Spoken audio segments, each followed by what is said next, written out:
Hello, and welcome to Mental Health Matters Podcast. I'm your host, Liz Lang, and I'm here with Dr. Mark Burton.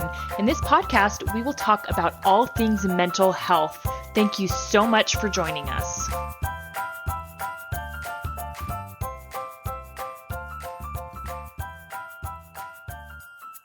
Hey guys, Liz Lang here with Dr. Mark Burton, and this week we are going to talk about why family matters. And we're going to come at this a couple of different ways.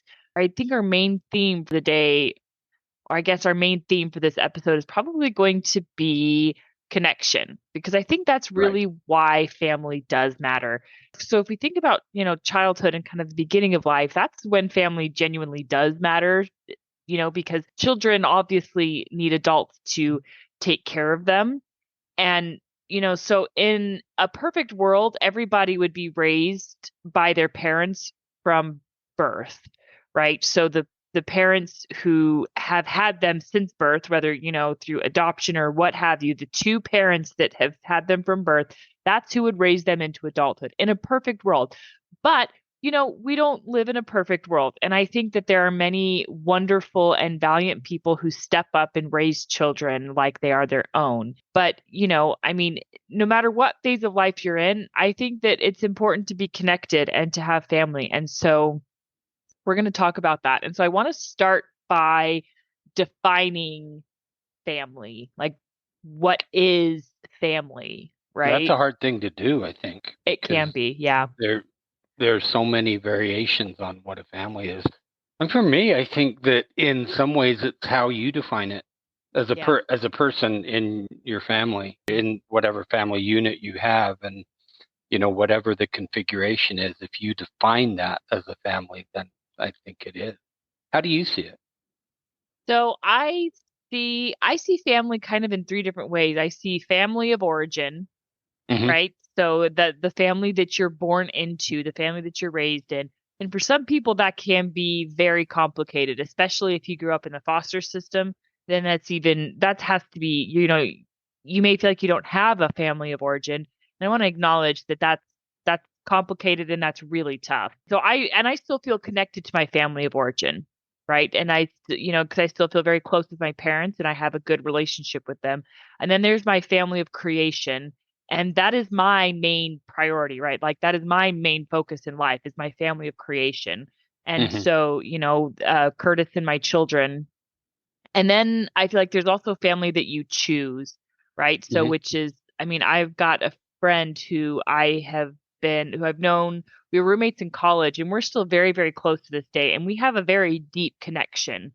And she's as close to me as, she's like family to me. She's family that I've chosen, right? Because we're just, and we don't feel this need to call ourselves sisters, or our kids don't call us aunts, but we have a very deep connection, right? And so I consider her family. If when she needs me, I'm there for her, right? So I guess that's kind of how I guess I think of family kind of in three chunks, but it's all connected, right? Yeah, but I think you use this word that I think is really important. Used when you said my family of creation. And so what that implies is that we can create a family in any way that works for us, which I think that's accurate. And so you have created, this family, you, Curtis, your children, but then someone else, would have a different configuration. And so I think that as we talk about the importance of family, I think it's really important to realize that it's whatever we define or create. So I'm going to use that word because I like that. Yeah. Whatever we create is our family. So maybe here I'm going with the takeaway right now already. I think that the important thing is that we have something, some entity that we call family. Yes, because that we think of as family. Yeah. Yeah. And, and again, like I said in the beginning, it's all about connection, because if you think about family and the purpose of family, as children, the main purpose is for children to be raised. But as we get older, I am 32 years old. I still need my parents. I still call my parents regularly even as an adult, like I don't think we ever stop meeting our parents. And my parents never want to stop being my parents, right? They Hmm. never want to stop helping me. They never want to stop, trying to take care of me. I mean, and obviously, like they've given me my face as an adult and in my own family, but I mean, they still have a genuine interest in me and in my life. And I think that's really what it's about is when it comes down to it, when I genuinely need something, my family is there for me. My parents are still there for me. In fact, so my second pregnancy, this is a really good example of why family matters so much. My second pregnancy ended in a miscarriage, Hmm. and that was very difficult. And so my third pregnancy, I was actually supposed to have twins. But we didn't know that I was pregnant with twins, and I lost one of the twins. And so we just thought it was miscarriage number two, and it was in the middle of the night, and it was a genuine miscarriage. And so it's like 2 o'clock in the morning, and I called my parents to tell them what happened because I needed somebody to be there Hmm. for me. I needed emotional support. And my mom immediately said, "I'm coming." I didn't even have to ask her. She's like, "I'm getting on a plane. I'm finding a plane. I am coming to you." And she came out, and thankfully we found out it was the biggest emotional roller coaster of my life because we went to the doctor the next day, and they're like, "No, you're still pregnant, you're still having a baby." And I'm like, "Are you sure? Because I miscarried last night." Hmm. And anyways, it was this beautiful miracle. But I mean, my mom was there for me. I had somebody to call on when I was in crisis, when I was in genuine Yeah. need, and I think that's what family's about. Right, but I think it's important to realize that that's not true for a lot of people. That Yeah. they don't have that family of origin that they can count on. But And they so, but they have someone, right? Even if it's not well, their parents, hope hopefully, yeah, hopefully, right. right. That I mean, like for me, I think I've said this before. I am totally disconnected from my family of origin. Really don't Hmm. have anything to do with them because it's such a dysfunctional system. And Yeah. so I think that there are many people who live that way. And so if we go back to how we started, it's what you create or Yeah. what you consider define as your family Yeah. that is important. Someone you can count on. Yeah. Yeah, and for me it is my parents, but and I Yeah. and I recognize that not everybody has that with their parents, but I bet they have someone that when there's a crisis they can call, and that is why family matters, is because it's Hmm. all about that connection. Because I mean, you cannot go through life without some sort of a crisis. Yeah. Everybody is going to have something hard, something terrible that is going to happen to them, and that's when we need people. That's when we Hmm. need people around us. Yeah. Yeah. So I thought it would be good to talk about kids and, what kids need to thrive. And so part of why this topic comes up is because I am taking a child and family advocacy class for school Hmm. right now. Okay. And I'm loving this class. I'm genuinely enjoying this class because we're talking about a lot of controversial topics. We're talking about kind of the hard topics.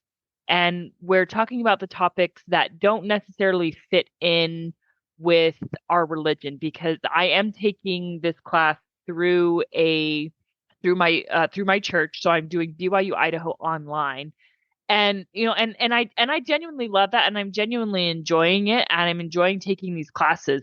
But I recognize that I am getting my education through the lens of my religion, Yeah. and which personally I love. But I also understand that my religion has views different from the rest of the world, and I'm okay with that. And so one of the things in my child and family advocacy class is talked a lot about is fatherlessness, right? And Uh-huh. so children growing up without fathers, and the statistics really show that there's a lot of negative effects on children growing up without their fathers. But I know that, and statistically that can be true, or statistically that may be true, but it's not definite, right? So, I mean, a good example is Curtis grew up without his dad. right? He Hmm. didn't have his dad. I mean, he's very close with his dad now, obviously, he lives with us, but he grew up without his dad and he's successful, right? Yeah. So I thought, I mean, and I know that it is entirely possible for kids to grow up without a dad Yes. and be happy, healthy, wonderful people. So I thought it might be interesting to talk about what do kids need to thrive? What is the best environment for a kid to grow up in, like the ideal environment? I want to hear what your thoughts are on that. I do, but that is a big question. But Mhm. when you said, what do they need to thrive? I think the first thing that comes to my mind is safety. I mean, there are a Mm, lot of things, but I think that yeah. safety, that what we create in the home, Hmm. with whether you're a single parent or whether there are two same-sex parents or whether you have a traditional heterosexual parent situation, for me, I think it's all about safety more than Yeah. anything. Now, Mm-hmm. I but we could this could be a whole different episode talking about how you get that. Yeah, I think that Yeah. creating structure, creating having the parent or parents, Hmm. let's say, be in charge. And there's a word we use. We can call it authoritative, Yeah. which is different than authoritarian. Yes. So authoritarian parenting doesn't work, Hmm. but authoritative, and there's a difference in those words. And I think it's the idea of parents being able to set appropriate expectations Hmm. and then some sort of reward or consequence and then follow through. See, I think that what you're doing and I know, I'm going through that pretty quickly because that could be an entire episode, Yeah. but it's about teaching, I think fundamentally teaching your children how to get along in the world as independent beings. And that starts very young. It Yeah. starts because through that learning process, you're giving them the safety of the home, Hmm. the ability to make mistakes and have it be okay, that's life, Yeah. and the ability to make choices based on following the choices that your parents set out for you. That's real life, Hmm. and you learn that the choices you make have either consequences or reward. So Yeah. safety, I guess, would I be think primary. so. Yeah, I think so. So I have long since had this philosophy that when it comes to parents, if you are doing three things, if you're doing your best, do three things as a parent, then you're doing a good job. And that is providing for their basic needs, Right. right? You love them. Food, shelter, things like that. Yep. Yeah. If you are Yeah. doing your best, Yeah. right? Your best to provide those things. If you love them and if you are teaching them right and wrong. Hmm. So, that's kind of if you are doing those three things as a parent, you are doing a good job. Right. And I would use a little bit different words. Okay. I mean, I don't have any problem with those words, but Hmm. just for our listeners, I think when you say love them, for me, that's connection and Mm, attachment, hmm. which, Yeah. are words we've certainly used before. And then teaching them right or wrong, I would say it's conveying values. Yeah. That as parents, part of our job is to convey the values that we have in the family that we have created. And Hmm. those are going to be, slightly different for every Yeah. family. I think there are certainly some that are more universal, you might Hmm. say. But so I think it is our job to convey those values. And Yeah. and I think it mainly happens in the family. There was this interesting study. This was years ago, and I think it happened up in the Seattle area. And what they were doing is they were looking at kids who they called them at risk. And Mm, what that means, I mean, at risk for drug use, promiscuous behavior, things like that, probably not doing well in school. And then they compared them to kids who were doing well and not at risk. And the biggest difference that they found was dinner time. That yeah. the kids that were not at risk were having dinner with their families 3 times a week or more. So again, you can only speculate on what's going on, but what I think is going on is that it's a time where you're conveying values. in Yeah. very subtle ways. It's not like Hmm. you sit down and say, okay, we're going to talk about values. I just think it's the way, if you're sitting down and having conversation as a family, I think that's going to happen. Yeah. And so it's not necessarily the act of having a meal together. I think it just creates the context in which you have the connection and the opportunity for teaching. Well, and I think there's a lot of, I guess you might call it symbolism that's happening around, a family dinner because, Hmm. for one, obviously it definitely sends a signal that the parents are providing food for their children, Right. which is, Caring, someone's making the dinner, whoever it yes, is. It might be the kids, it might be the parents. Yeah. yes, so a basic need, right? Yep. So, and then two, it's that we are setting aside time to be a family, Yeah. right? And It shows a priority. I it agree. yeah, it shows a priority, and that provides a lot of safety and security for kids. I mean, because for kids, and I mean, to a kid, their family is their whole world. Their family means everything. Yeah. So I think and I think it's important to point out that if you're a single parent with one or two children, you can do that same thing. I mean, You you that absolutely that can. that's what we're talking about in the conveying of values is not dependent on the structure of the family. It It's just yeah, it's just something that any family can do. And so when I'm seeing couples, and often with couples we will talk about what's going on with the children, and I'll always ask them. Well, I ask them generally what is a typical weekday like, what is a typical weekend day like, and then point out the importance of sitting down, having dinner without electronics, without yes. TV, without phones, without that you're actually sitting around a table eating and talking. Yes. And and again, it's all about that connection. I mean, so, Yep. I mean, thinking of my own kids, I mean, we mean everything to them, Curtis and I do. And because they're completely dependent on us. And so I think, that's kind of where my theory came from of, kids, like if you're doing those three basic things as a parent to the best of your ability, you are doing a good job. And it Yep. doesn't mean you're going to be perfect because no parent is. Right. I think, was it Johann Hari who says no one escapes childhood unscathed? Harville Hendricks, Harville who's Hendricks. Okay. no one escapes childhood unscathed. And he's They, talking about how we bring those family of origin issues into the primary relationship of adults, which is often the case. yes. But as I look back, I was thinking about my own childhood, and I realized that we probably had dinner. I'm not going to say every night, but 6 out of 7. And I think back then, we didn't have all the types of activities that kids Yeah. generally have now. Oh, yeah, Opportunities. yeah. I mean, kids weren't playing soccer or Yep. whatever it is they're playing nowadays. I would guess that the 99% of the nights we had dinner together, sitting around the kitchen table. Hmm. And but you also bring up a good point of kids who are active, and Hmm. sometimes it just doesn't work to sit and have dinner together as a family every week. And I'm sure there are some seasons where it doesn't even, because I mean, think about it. If you've got 3 or 4 teenagers, they are all involved in a sport. And that was my Right. childhood or, my teenage experience. There was a lot of nights we didn't have dinner as a family, or at least I wasn't there for family dinner. Yeah.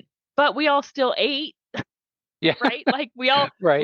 we all still ate. Right. And so, Right. just and but I think it's also possible to still have, some sort of family connectedness. So I think Yeah. that's I don't want listeners to think I'm saying that you yeah. you have to do it around dinner. I think that Or even that three dinner. times a week, right? Yeah, right. But I think dinner is just I don't know. I was going to say easy. I don't know if it's easy, but a way. Everyone needs to eat, so it creates context. But I think Yeah. if you have those children who are very busy, which is true for a lot Hmm. of families, then I think you just have to be mindful and intentional about setting up some other way to do that. Yes. Maybe And it's breakfast, yeah, right? it's something. Yeah, It could just sometime when you're together. Yeah. not rushed, and that you can have that opportunity. It doesn't even have to be a meal. It would Yeah. just be something that you do as a family. So, yeah, I'm not saying it has to be a meal. It's just for many families, it works out that way. Right. And so going back to that study, the kids who were not at risk, they were having Yeah, dinner together. yeah. So, I mean, I don't think it was about dinner. I don't think it was No, about it the wasn't fact about dinner. No. it wasn't. It was more about the fact that the parents or whoever was in charge of managing the house, whatever structure, Mhm. whatever authoritative unit that was, right? Okay, whatever authoritative unit was putting some type of a priority That's on right. the family. And That's it exactly. Is the meal only creates the context yeah. in which those things we've talked about, the conveying of values can Hmm. occur. Yes. But again, it can be a lot of different ways. Yeah, it can be. And I think again, you think of it's about creation, and so it's Hmm. the family you create, it's the structure that you have created. Right. So Yeah. the older I've gotten, the more I've come to realize that every family has some sort of dysfunction in some way. And I I w- I would agree with you. and I remember growing up thinking, wow, my family feels really dysfunctional. My family Uh-huh. has to be the most dysfunctional Well, because it was all I knew, right? uh-huh. And Yeah. so Yeah. and I also would compare myself to other families at church who seemed to have a more ideal life. And they Uh-huh. probably didn't. They had their No. struggles too. They just didn't No. show it to the world because that's Right. genuinely what you do is, you try not to show your dysfunction to the world. But Yeah. but I mean, it doesn't matter what you do. There is going to be some sort of family drama or some sort of family dysfunction somewhere, somehow, in some And way. right. And so in my work, and this will happen sometimes, not all the time, but if you get someone who said, and they use these words, I had a perfect childhood, Yeah. then for me, that's a little bit of a red flag. And I go, well, I would like to, I don't say this, but Yeah. in my mind, I'm thinking, okay, we'll probably dig a little bit deeper there to Yeah. see what's going on. And I can say I had a good childhood, right? Like Right. I And I think I had a good one too, for the most exactly part. right. And I had a great childhood, and I'm so grateful to my parents for giving me the childhood that they did. But the thing is, my mom often feels so guilty and she often feels so bad about the way my childhood went because she's like, "Oh, I don't feel like I did enough as a mother, and your dad and I fought all the time." And Hmm. I've said to her, and I'm like, But mom, think of all the things you did do for us. I never went without. I never had to go without. And I always knew that you and dad loved me and you guys taught me right from wrong. Like those Hmm. three things mattered to me so much as a child. And then I said, "You know what? And I said, Mom, think of how you grew up, right? I mean, because she grew up, her mom did not give her any boundaries and did Hmm. not set any rules for her. And that created a lot of chaos in her life. And then I tell her, think of how Curtis grew up. I Yeah. mean, I had it really lucky compared to a lot of kids. Yeah. And so going back, because you said my favorite word just then, which is Yeah. boundaries. Hmm. But I think that in parenting, it's really important to have those because I really believe that that's what provides that sense of safety Yes. for the children. And even as adolescents, they're going to push back against boundaries. But Hmm. I still think ultimately they feel safer when they know that they have a parent or parents who are in charge in that moment and letting them there to to keep them safe, essentially.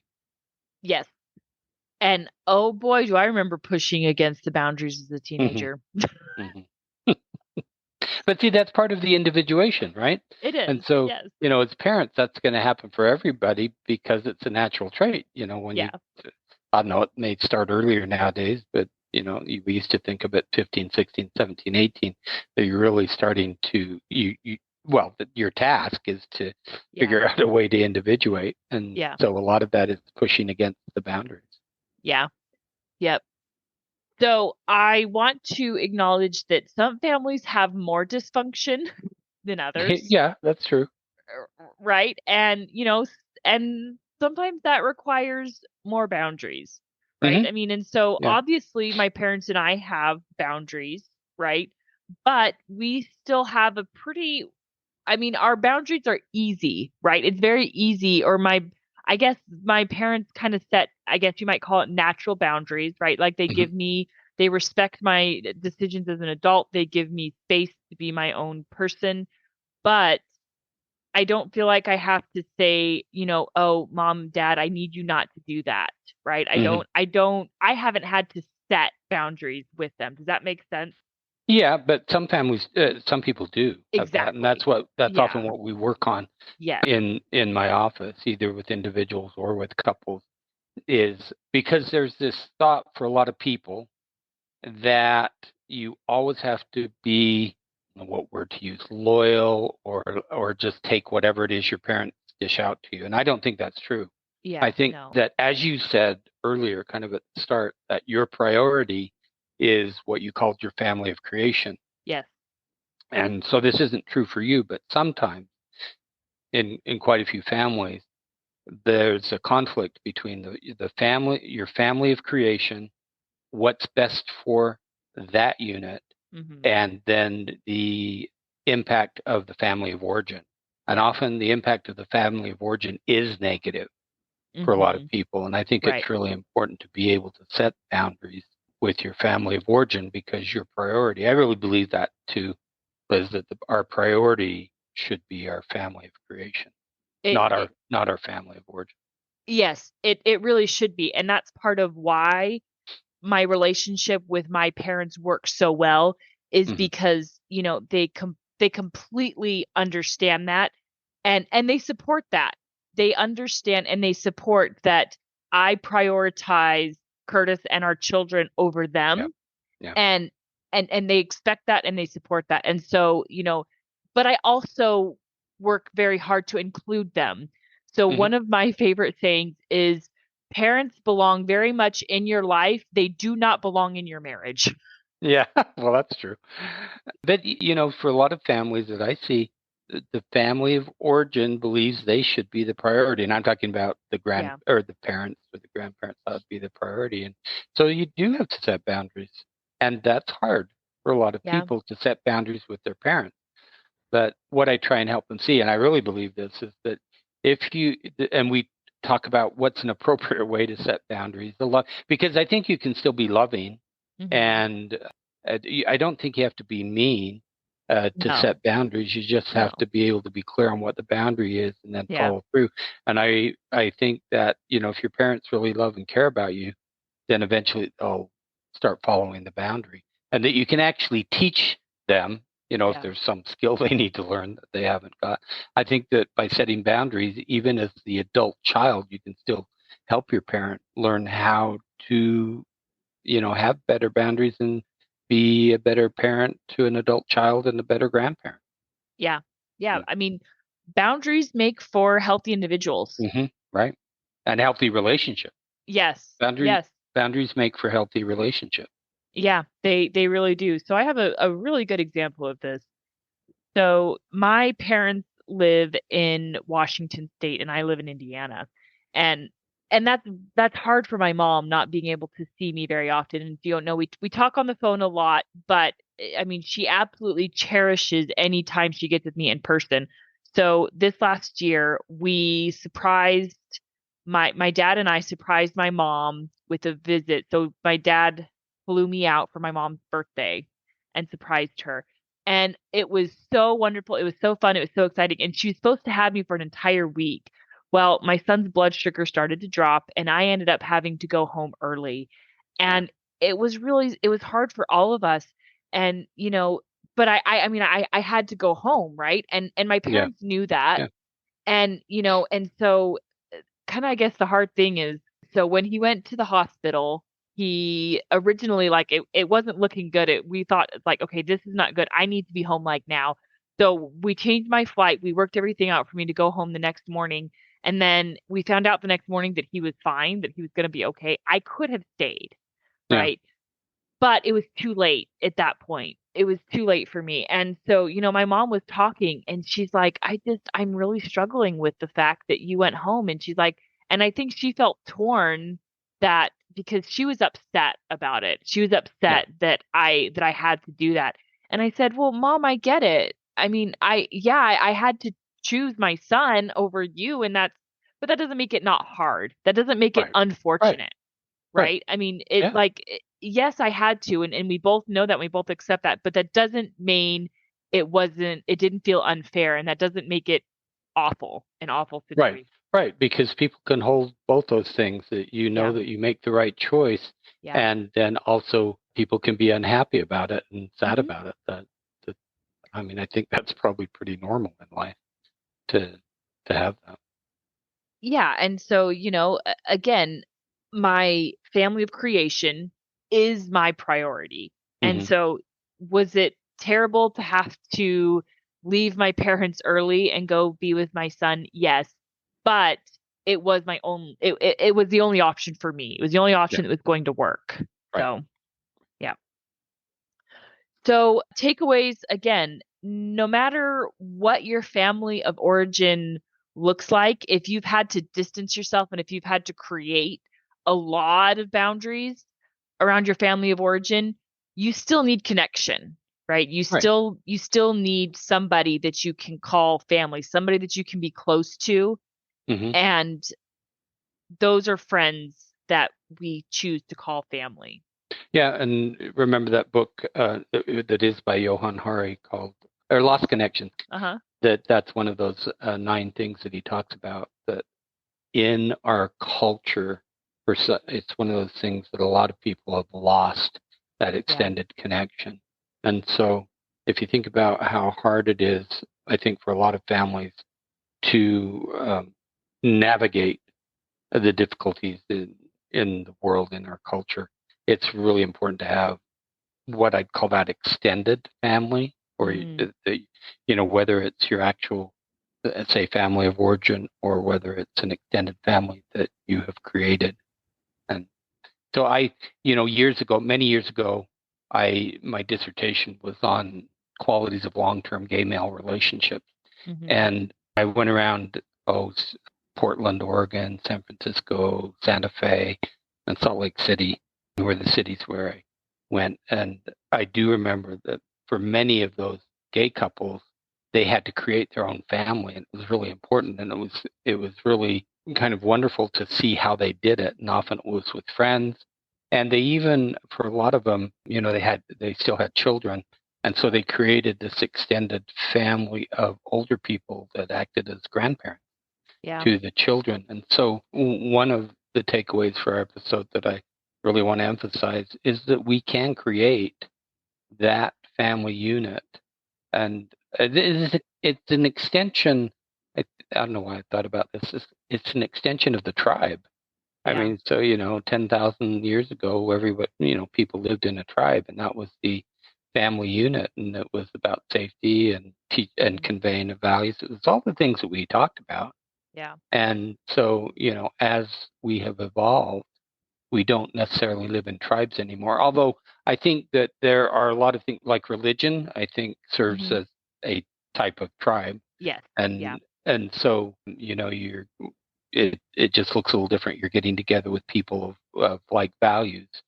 And so that's really important too. I think, to have that idea of tribe. And so even the family we create, we can think of it as our little tribe. Mhm. So, my family has had several medical crises or Hmm. a few Yeah, genuine a medical lot. crises. Yeah, we've had a lot of medical drama going on in our family, and we've called on that tribe, right? Our Yeah, religious right, community. And right. And that's really, I mean, it's not the only value. It's one of the great values, though, of being in a tribe like that, or a religious organization, yeah. is that there are others who are there to help when it becomes overwhelming. You can't do it yourself. Mhm. Yeah. Yep. Absolutely. Okay, so next week we are going to get into 10 rules for successful couples. So I just want to say that you could go to the internet and there's going to be all these things. Yeah. 5 rules for successful couples, 10 rules. Yes. And because of my interest in couples, I tend to look at them all. Yeah. But we're just going to pick these 10. It doesn't mean that I think they're all, all good advice, but we'll talk about these 10. Yeah, there's no one single right way to be married. Right. I'm not Yeah. I'm not implying these are the 10 rules that you need to follow. Yeah. These are just 10 good ideas that we'll talk about. Yeah, that I'm sure any couple will be able to adapt to their own situation. Right. So. All right, guys, we will see you all next week. Have a good week, everyone. Have a question for Dr. Burton? How about a topic you'd like us to cover? Send us an email at mentalhealthpod21@gmail.com. This podcast was produced and edited by Liz Lang. Music is by Audio Lounge.